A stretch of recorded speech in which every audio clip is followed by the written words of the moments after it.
ಚಿಂತಾಮಣಿ ತಾಲೂಕಿನ ಕೆಂಚಾರ್ಲಹಳ್ಳಿ ಗ್ರಾಮದಲ್ಲಿ ಅನಧಿಕೃತವಾಗಿ ನಡೆಯುತ್ತಿದ್ದ ನಕಲಿ ಕ್ಲಿನಿಕ್ ಮೇಲೆ ತಾಲೂಕಿನ ಆರೋಗ್ಯ ಅಧಿಕಾರಿಗಳಾದ ರಾಮಚಂದ್ರ ರೆಡ್ಡಿ ಹಾಗೂ ಆರೋಗ್ಯ ಇಲಾಖೆ ತಂಡ ದಾಳಿ ನಡೆಸಿರುವ ಘಟನೆ ಇಂದು ಬೆಳಗ್ಗೆ ನಡೆದಿದೆ.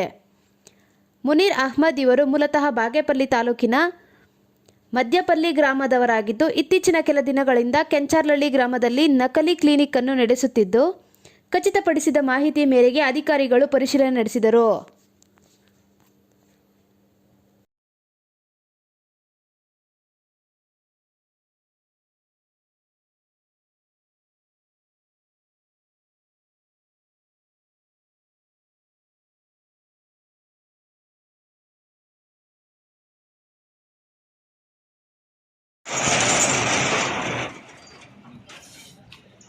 అవన్నీ ఎత్తుకోండి దిగాలి నువ్వు వేసుకొని ఉన్నాయా మళ్ళీ పాయింట్ ఇంకేమిటి పెడతారు నేను అప్పిస్తే బాగుంటుంది